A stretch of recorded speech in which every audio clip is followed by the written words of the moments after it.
ఎన్నికల సమయం దగ్గర పడుతున్న నేపథ్యంలో అన్ని పార్టీలు ప్రచార హోరును పెంచాయి. ముఖ్యంగా రాజమహేంద్రవరం రూరల్లో నువ్వా నేనా అన్న రీతిలో ఇటు వైసీపీ అటు టీడీపీ పోటీ పడుతున్నాయి. వాస్తవానికి 2019 ఎన్నికల్లో రాజమండ్రి రూరల్ నుంచి తెలుగుదేశం పార్టీ అభ్యర్థిగా గోరంట్ల బుచ్చయ్య చౌదరి, వైఎస్ఆర్ కాంగ్రెస్ పార్టీ అభ్యర్థిగా ఆకుల వీర్రాజు, జనసేన పార్టీ నుంచి కందుల దుర్గేష్లు పోటీ చేశారు. అయితే అప్పట్లో త్రిముఖ పోటీ నెలకొన్నప్పటికీ దాదాపు 10,000 ఓట్ల మెజారిటీతో గోరంట్ల బుచ్చయ్య చౌదరి గెలిచారు. గోరంట్ల బుచ్చయ్య చౌదరికి 74,166 ఓట్లు రాగా ఆకుల వీర్రాజుకి 63,762 ఓట్లు వచ్చాయి.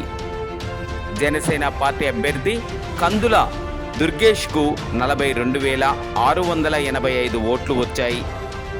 అయితే 2024 ఎన్నికల్లో తెలుగుదేశం పార్టీ కూటమిలో భాగంగా జనసేన పార్టీ నుంచి కందుల దుర్గేష్ ఇక్కడ నుండి పోటీ చేస్తారని ఆశించినప్పటికీ చివరి దశలో టీడీపీకి సీటు లభించింది.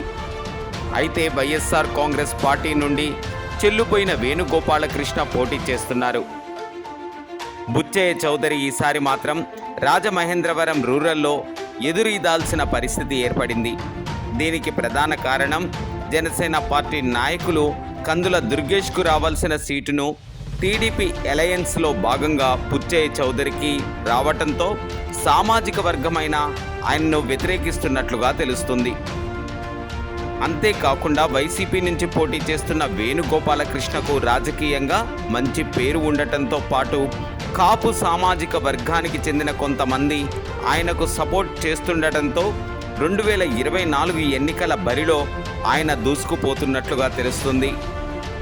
బుచ్చయ్య చౌదరికి రాజకీయ పరంగా మంచి చతురత ఉన్నప్పటికీ జనసేన పార్టీ క్యాడర్ నుంచి సరైన రీతిన ఆయనకు సహకారం అందటం లేదన్న వాదనలు కూడా వినిపిస్తున్నాయి.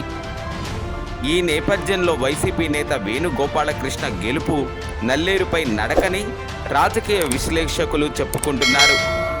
మరి రాజమండ్రి రూరల్ ప్రజలు ఎటువంటి నిర్ణయం తీసుకుంటారో అన్నది వేచి చూడాల్సిందే.